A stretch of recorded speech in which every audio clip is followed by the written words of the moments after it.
If you follow your human design, can you leverage your ADHD and neurodivergence and start to recognize your potential completely med-free? Welcome to Beyond Meds. We're unlocking ADHD management without medication, optimizing physical health, harnessing mindfulness, and biohacking for a med-free life. It's time to take a holistic approach and treat the whole person, not just the symptom. Welcome back. I'm Gaia Broda, the founder of ADHD Wellness Co., also known as AWC, and a fellow ADHDer. At AWC, we're showing you how to replicate the benefits of medication through biohacking without the daily side effects. Now, on this podcast, we are situating ourselves as a thought leader in the med-free ADHD space. So we're going to be exploring common questions and topics surrounding ADHD management, but through a completely different lens. We're looking across a multitude of different topics, different bodies of research, using personal and client experiences and our own intuitive insight to create hypotheses and then drawing the conclusions. So we want to give you a wide breadth of information so then you're empowered to know and take your next step in managing your ADHD completely med-free. Today, we're exploring human design and if it can show you how to better manage your ADHD. So our hypothesis today is if you follow your human design, can you leverage your ADHD as a superpower and start to consistently achieve goals in your life? Or rather, essentially recognize your potential and up-level your life. So what we're going to be exploring today is, first off, what is human design and how to find your human design, the link between human design and ADHD traits, how you can, or how I have found relief with ADHD through using my human design, and finally the conclusion, is it worth looking into your human design and following it? So glad you're here and listening to this. Even if you're like, this sounds crazy, I've heard of human design, I don't believe in it, I encourage you to still follow along today because sometimes hearing it through a different lens, a different perspective can start to shift things for you. And if anything else, it's going to help you uncover a little bit more about yourself and your natural talents, which I believe we all want to understand and not second guess all the time. But if you're following and you're like, I don't know if it's for me, but there's someone in my life it would connect with, please send it their way. That this is our mission here at AWC, is to spread this knowledge as wide as we can and make sure people have it in their hands so they know how to better manage their ADHD without the use of psych meds. That is the question I want to explore today. Human design is something I first heard about it around the same time I was diagnosed with ADHD. I liked it. It made sense to me, but I went actually in a different direction and followed astrology and dove deep into that. And I found so many merits within that realm, and that's a whole other topic. But at the beginning of this year, I felt very called to go back to human design. I researched it for hours and hours. And what I found, and I already had an inkling on this since I had researched it before. But at this point, I found that the more I followed my human design, and we'll go into what that is, my ADHD, all of a sudden I could capitalize on the neurodivergence part of it. Yeah, ADHD symptoms still exist. That's also another topic on how to minimize and manage ADHD symptoms completely med-free, which we do through biohacking, and something we'll be exploring a lot on this podcast and in our up-and-coming membership program. But if you combine the tactics to manage and decrease ADHD symptoms with what I find human design, this is where you start to uncover who you truly are at your core before all the layers of programming, of conditioning, of stress and generational stress, of big T and little t trauma, which you may know, and we'll talk more about this on the podcast, is what is a big contributor to ADHD. That affects your brain development, and then any acute stress or trauma, big T or little t trauma you experience through your life, especially as a child, is what's going to exacerbate your ADHD or be the thing that pushes you over the edge that it's no longer manageable without, say, medication or other focus strategies. So I feel us with ADHD is that we have so many layers, like an onion, like just packed on from, like I said, all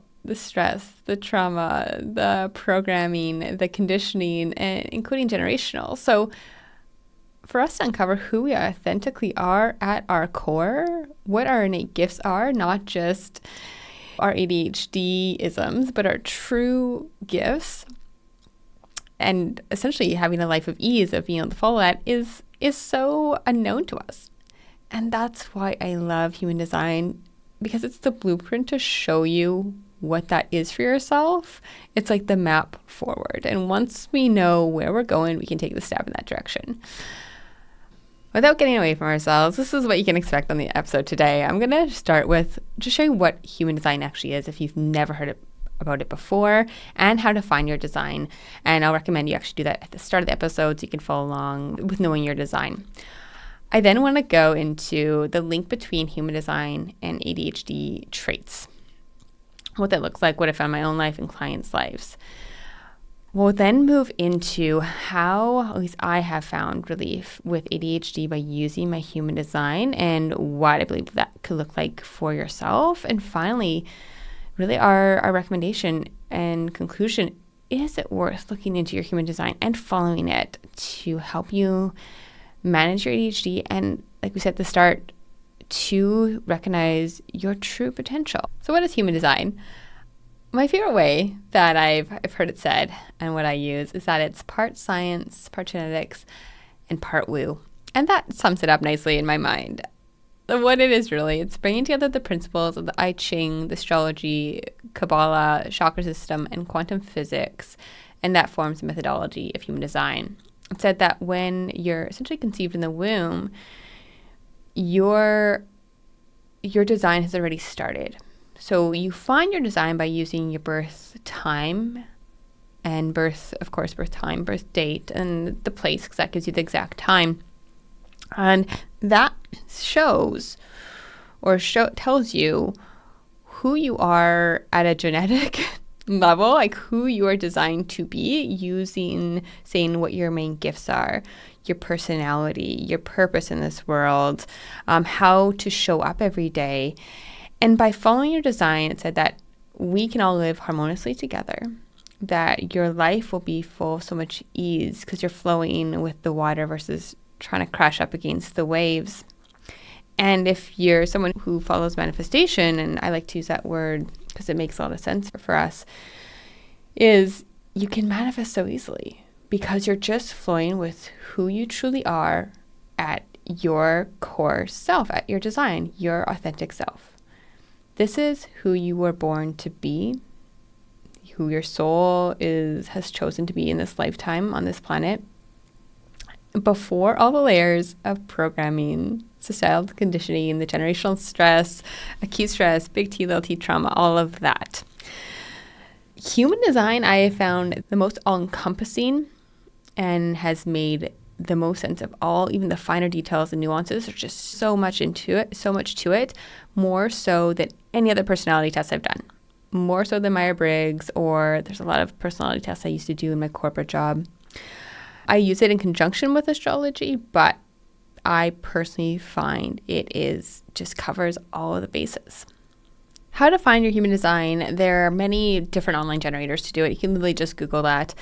But I'll share in the show notes one of my favorite sites to use. It just gives a lot of good base information to give like a high-level look at the details of your human design. I'm going to briefly go over the 5 types, the strategy and authority, what that means, gates, also known as your gifts, and Incarnation Cross. So stick with me here. You'll get a high-level version. But if you can pause the episode now, go find out your human design, because once you can see that in text, what I'm going to tell you now will just be able to sink in deeper for you. Okay, the 5 types. I explain this as an organizational chart in a company because we love analogies, we love comparisons, and that makes a lot of sense in my mind. In a company, you have different levels in organization, right? You have a CEO, you have project managers, you have maybe the middle managers, consultants that come in to do the work but also lead, and then you have those frontline workers. And that is very similar to human design, how I see it. So your CEO is known as the manifestor. Doesn't mean they can manifest more or less than anyone else. That's just what they're called. The manifestor is here to initiate. That is what they do. They come in and start things, but they're terrible at actually following through. They will start maybe one big project, but probably a lot of things in their lifetime. It doesn't have to just be work related or business related. It can be starting a workout plan, or it can be starting a charity or a community group. It's initiating anything. They get this big burst of energy following a creative urge to just put something out into the world, and they'll have energy to do it until they don't. And at that point, the other types will take it over and run it and operate it. The manifestor needs a lot of rest. So already sounds like some ADHD traits in there, right?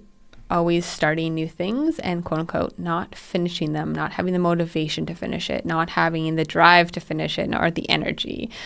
So you may resonate with being a manifestor. I think it's about 9% of the population. That is actually my type. The next type that I want to go to is the projector. So the projector, think of it like a project manager. They are so great at taking the idea, the initiation from the manifestor, and fine-tuning it, of making it better, of guiding others, directing others, using their wisdom to take that idea and really see it be followed through and streamlining it.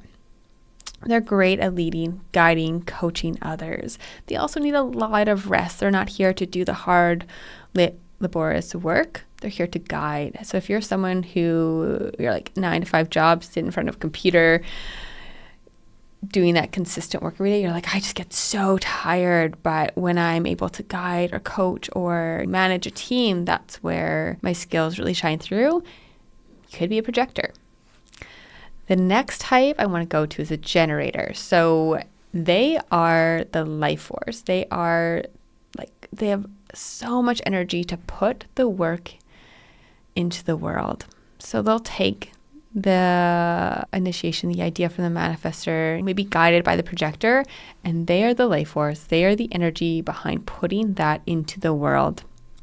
And in a company, they're I don't want to say the frontline workers because it sounds like a lower level position, but essentially they're the ones that are like, yeah, I can work 9 to 5. A day's work just satisfies me. I feel good. I need to use up that energy in a day to even be able to sleep at night. They need to be also lit up by the idea. If they're like, I'm excited by this, and when I'm excited, I can just work forever on it, and this is what's going to help me expend my energy so I can sleep at night and put this thing, whatever it is, into the world. Also sounds like some ADHD traits. You may be a generator. And then we have the manifesting generator. I like to think of them as the consultants in say, a business setting, where they're part generator, part manifestor. They have the idea. They have that creative urge. They want to initiate something, but they also have that life force energy. They have the idea, but they can also implement it into the world. They usually have a lot of things on the go, tons of energy just all over the place with all different projects, and they can actually sustain the energy. They may not follow through because they have so many ideas and the energy behind it to see it through. Also very ADHD-esque. And the key thing for the manifesting generator is to find what truly lights them up, what feels good in their soul, and really focus on that one or two things so they can actually complete what they start, because they have the energy to do so. The fifth type and the final type, which is, I didn't give the percent of how common each one is in the world, but the generator is about 50% of the population. I believe the manifesting generator is over 20%, and projectors also around that. Don't quote me on this. And then the reflector is our last type. It's about 2%. It's quite small.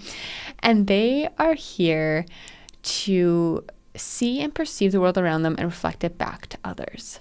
They're the truth teller. They are here to show us, all the other types, how our environments are, how we're doing. They essentially reflect everything back. I don't know the reflector qualities as well as the other types. One of my good friends is a reflector, and she will just always speak the truth, and often you don't want to hear it, but you do know at a core level it's true.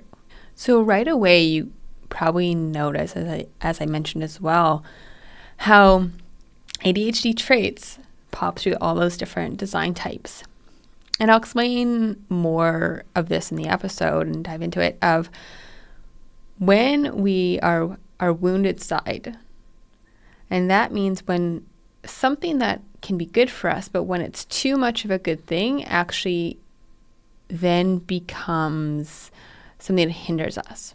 So manifesting generator, that's a beautiful type in human design.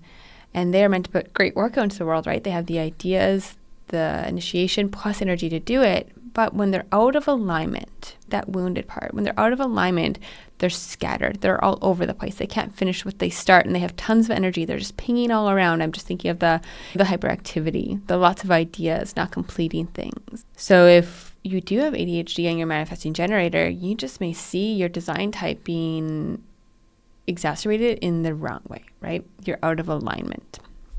Okay, we won't get too much into that right this second because I want to go over strategy and authority.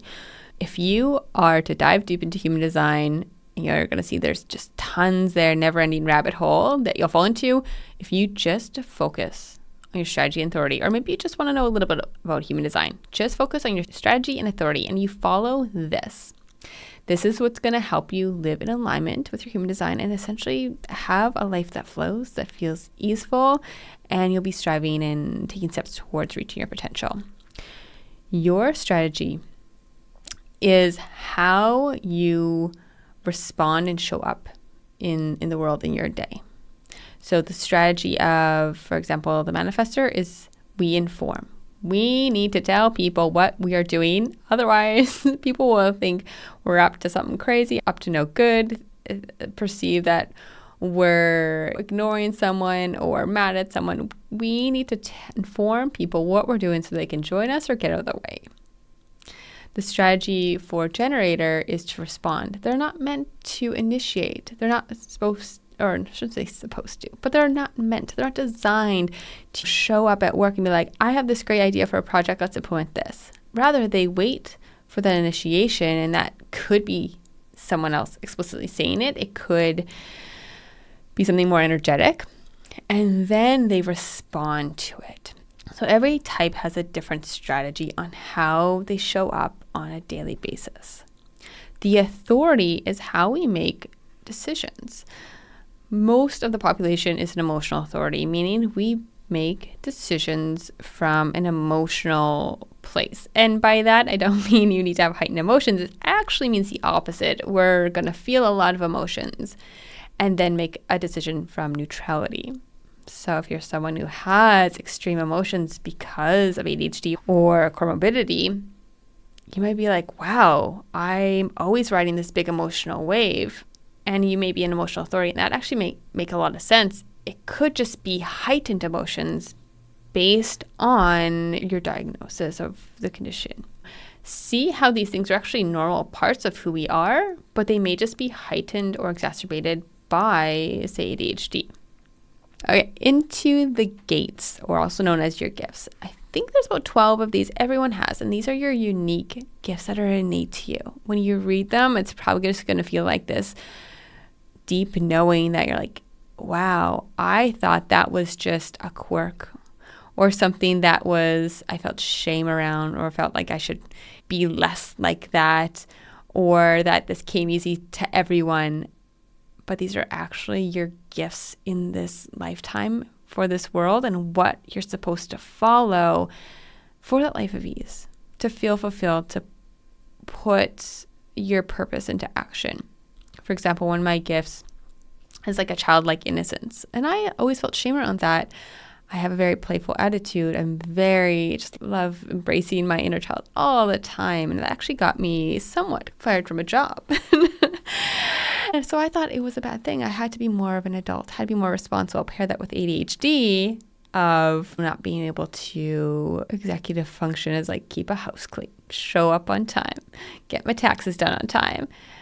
But really, this childlike innocence, this playfulness is actually a gift. And the more I embrace it and use it, I've realized that makes me unique, but it's also a gift for the world and for others, and how I use it and how I show up. Another one is I'm an ideas person. My gift is having lots of ideas. And that can be seen as the ADHD superpower. Lots of great ideas.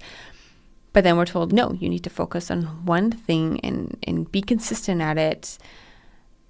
Versus as a manifestor, I'm meant to have lots of ideas to initiate multiple different things. Your gifts, you may have told were a bad thing because it wasn't what society is set up for, what told you to do. You may have felt shame for it. You may just be like, oh, this is just my ADHD and I should calm down my ADHD. So when you realize your gifts, for myself, this gave a lot of permission to use those, to really strengthen those and let go of the things that I wasn't so good at and focus less on that. And most importantly, it helped me understand who I was at a core level before all the layers of programming. So maybe you're in software development, you're at a computer all day, you're like, I can't focus all day. I can't sit still. I'd rather be moving my body, or I have all these ideas, but I have to just get this done. Because maybe your gifts are being an ideas person. Maybe when your gifts is just connecting to your body, when maybe you do that through movement and not being at a computer all day. Maybe you're a projector who needs lots of rest, or a manifesting generator who has lots of energy and different ideas. So looking at that already will give you a lot of understanding of, oh, this isn't a bad thing that I've shamed myself for, others have shamed me for. It's actually a gift that I have in this lifetime to give to myself, to the world.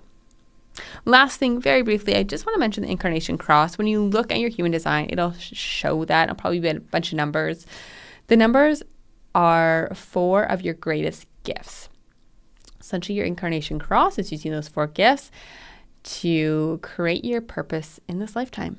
And that can look a lot of different ways, but that is your purpose for this lifetime. So dive into that. That, for me, meant really owning what I always thought I wanted to do, was to use my voice to teach, to talk, but kept second guessing. The link between human design and how it shows up in ADHD. When we follow our human design, it's not going to decrease our ADHD symptoms, but it is going to give us a map of the symptoms we want to focus on managing, because they're like think of it as like the core ones that if we focus on those, a lot in your life is going to feel easier. Plus, it's going to show you how to do it, because if you've ever Googled like how to be on time for work with ADHD, you're going to find a bunch of different tips and tricks, and some are going to work for you, some aren't. And that's because we all are different human design types. So when you look at your human design, you're going to have like your gifts, your type, and all of that. And when we have the shadow side of that, whether it's your gifts or your type or your strategy, that is like low-hanging fruit for your ADHD to exploit it and essentially exacerbate an ADHD symptom. And this is where we start to really struggle, and we think that symptom is a bad thing and it must be squashed. And that's not true. It's just too much of a good thing, or it's the shadow side of what is innate to you. For example, manifesting generators. This is a really easy one, a really easy example. They are known for having lots of ideas and the energy to put them into action. Very ADHD, the hyperactivity, like doing all the different things, bouncing from thing to thing, all these different ideas and not always following through. And that's the shadow side or the wounded side. When a manifesting generator is aligned, they're following what truly lights them up, their passion, and they're focusing on maybe just a few things that they can follow through with. But when they're unaligned, they're just all over the place. They're scattered. They are really a typical ADHD picture there. If you didn't use your human design, be like, this is a bad thing. I'm not finishing things. I have too many ideas. I'm doing too many things at once. I must stick to one thing or two things. We start to shame ourselves thinking this is not how I'm supposed to operate in this world, which is completely false, because you're designed to have lots of ideas and designed to go after lots of projects and put them into the world. This is how you're designed to show up, to have the world live in harmony together and have your life feel so wonderful, to feel at peace, to feel fulfilled. So once we understand, like, oh, this is actually what I'm supposed to do, I'm just doing it too much, right? I haven't found truly what lights me up, so I'm chasing all over the place, which is exacerbated by your ADHD. But once we can understand, okay, this is something I need to focus on, you can start to get true with yourself of what actually lights me up. And you can use your gifts in your human design to help you determine that. Oh, there's lots of other practices. I like to use a lot of somatic work to uncover that. But the point is, learning what your human design is going to help you realize where ADHD is just taking it out of control. It's exploiting that wounded or shadow side of it. But it doesn't mean it's a bad thing that needs to be changed. Another example is using the lines in our profile. So if you look at a profile in human design made up of 2 numbers, one of those numbers could be a 1, which is my number, and it means you're an investigator. If you followed this line 1 of being an investigator, you're going to research stuff for hours on end. And then 2 months later, completely not care about it and start researching something else for hours on end. Myself, and this is in my human design, I know a lot of things about a lot of topics. Great at pub trivia. And I'm always just shifting gears. I'm like this, I want to learn about this and learn about this. And I used to feel a lot of shame for this because I should be focused on 1 or 2 things, learn it inside and out and become the expert in it. And that should be my career, right? Follow a standard career path. Maybe you're in software development, using that example again, and you climb up the ladder learning more and more about software development. Long to my life, I thought fitness was it. So I just learned more and more until I didn't care anymore. I wanted to learn something about a different topic, which was actually how ADHD Wellness was born, because it was about fitness. But it's like, there's so much more to talk about that I'm really interested in exploring. And I can't not share all of the hours and hours of research I've done and the conclusions I've pulled across all those different categories and topics. So you can see how that was an exacerbated ADHD trait, because I was like, oh, my ADHD is actually making this worse, because I would fall into the doom rabbit hole of avoiding something to research something completely irrelevant, right? It was this wounded side of my line 1 profile, wondering why like the country Georgia is called Georgia. And you're like, this is not helping me reach my goals or my purpose into the world or fulfilling me. You know, the ADHD took hold of that. But myself being an investigator type, that line 1, was actually like, that is a gift, because I'm able to know a lot about a lot of topics and then draw the conclusions across these topics to share with you. An open head or open ajna on your human design, if you look at the chart, the body graph, and it may even say in text, depending where you're looking, means it won't be colored in. You see a photo of a body, the head's going to be just white. Another very typical ADHD-ism is all these ideas, swirling thoughts, can't make sense of it, scattered all over the place, can't even maybe articulate what's in her head, can't make sense of it, right? It's like a traffic jam. Very ADHD. I have an open head and open ajna. And that is very characteristic of it. We're open to different ideas. We're open to see things differently, different opinions, different perspectives. We're open to changing those. We have all these different ideas coming in. And yeah, it can be hard to make sense of it, but it's actually a really great gift.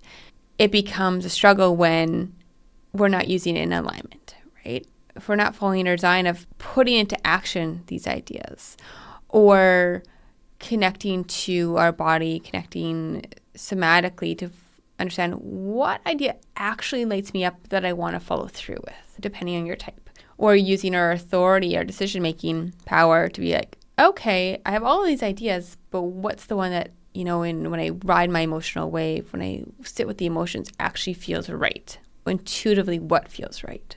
And what happens is we just allow the ideas to come in, allow the second guessing to come in, the overwhelm, the lack of clarity. And that's exacerbated by the ADHD. But when we realize having all of those great thoughts is not a bad thing, and there's ways to work with that, it's actually a great gift for us. And this is what we often hear of, this ADHD is your superpower. And it is It truly is when we're using our gifts in an aligned state and not a wounded or shadow state. For some who maybe have a closed head, they can make sense of things, right? Maybe they're the person who's going to maybe be a sounding board for you. Maybe having someone in your life who has a closed head in their human design. But if you're someone with an open head or open ajna like myself, I talk things out loud. That helps me make sense. I write things down pen and paper. That helps me make sense of it. I also will do a lot of somatic work. By somatic work, I mean connecting to my body. And that's a big focus in human design. So it's listening to my emotions because I'm an emotional authority. It's doing meditation. It's breathing. It's connecting to sensations in my body. And that helps me find the clarity of all of the swirling thoughts in my head. Yes, ADHD still exists. But by using different strategies that work with our human design, we can then really leverage the ADHD to be that superpower here it is, combined with our innate gifts that we are meant to share with the world and essentially follow what I said at the start, our Incarnation Cross, our purpose for this lifetime. An example I love to share is I cannot sit at a computer and focus for multiple hours, especially not do a 9-to-5 job. Often we'll get fired from those. And again, sounds very ADHD. However, when I found that I was a manifestor type who's not meant to focus for hours. We actually rest 80% of the time of really not doing things. And 20% of the time, we're deep in work. We have tons of energy. We're working 12-hour days, like multiple days in a row, because we're like, I have this creative urge to put into the world, and it must get put into the world now. So it's not this intense, like intuitive urge or doesn't light me up. I'm not gonna get it done. I'm not gonna have the energy. I'm not gonna have the focus for it. Plus, I literally can't sit still because I'm like, this is draining my energy, being at a computer and trying to focus on something that isn't an initiation from me, isn't part of my creative urge as a manifestor. Because like I said at the start, a manifestor is meant to initiate and put ideas, things into the world. Let's say the generator is a life force. They are following through with that. They have the energy to put that initiation into the world. A 9-to-5 job is typically set up for a generator, and it's going to kill manifestor's energy, but it's going to light a generator up, and generators need to use that energy through a full workday. If that sounds like you're like, I can't focus at all. I feel like I have no ideas. My brain's completely turned off, but then one day I have great ideas and I could literally just work hours and hours and be in a hyper focus on it. It may not just be your ADHD, it just could be your human design. But like I said, the ADHD could exacerbate it by this lack of focus. Even though I'm a manifestor, I still lack focus. It is hard for me to sit down and put my creative urge into the world. And that's why I have certain systems and strategies that work for me as a manifestor, such as using a recording booth as we are right now versus trying to do this in my home where I get distracted. I like to do a lot of time tracking, like really clocking my time to see where I'm spending it and have me realize, oh, I'm not focusing right now. I need to actually get this done. Another thing is giving myself a lot of grace that if I don't have any ideas, my brain is just tired. It's just fuzzy that, yeah, it could be a little ADHD, but it's also, I'm probably in a rest period as being a manifestor, and the creative idea just hasn't come yet, and trusting that it will. Another thing I do is being very clear every day on what my human design is and my purpose in this lifetime, so I can remind myself that, okay, when the idea comes, I need to actually put the willpower and discipline and intention into putting that into the world, because it does feel good. It does flow. I can do it, even with ADHD, and just having my system set up ready for when that creative idea comes. So someone who was a generator, having those consistent work schedules, working a job that is very predictable and a job that lights you up, because you're like, if it lights me up, I know I'm going to do it. And when it doesn't, giving yourself the grace or permission to switch jobs or look for something different or take on a different task. But also knowing that leading a team, being a project leader, leading a company, maybe not for you, because the ideas may be hard for you to come by. You're meant to respond to the ideas and initiations of someone else. Doesn't mean you can't run a business. It's just how you do it is going to look different. Ton tons of nuances in human design, but really the gist is when you understand who you are at a core, even if you have layers upon layers of programming, conditioning, stress, trauma, even generational stress and trauma. When you can see your human design, it gives you like that glimpse of, wow, this is who I was designed to be. And it gives you that roadmap forward. And when we have that roadmap, we can then take that next step. As you listen, this may really resonate with you, and it may not at all. You may think it's way too woo or impractical. That's okay. It may resonate with you in a couple months, maybe a couple years' time, or never. But I want you to have this information to let it just marinate, just to be there, to give you another way to look at how you show up every day, how you manage your ADHD, how you use different ADHD strategies to make your day feel a little bit easier. And also know that our human design is us. It's how you're designed. And we are all so deserving, and it's available to us to have a life of ease, of flow, of fulfillment when we follow our design.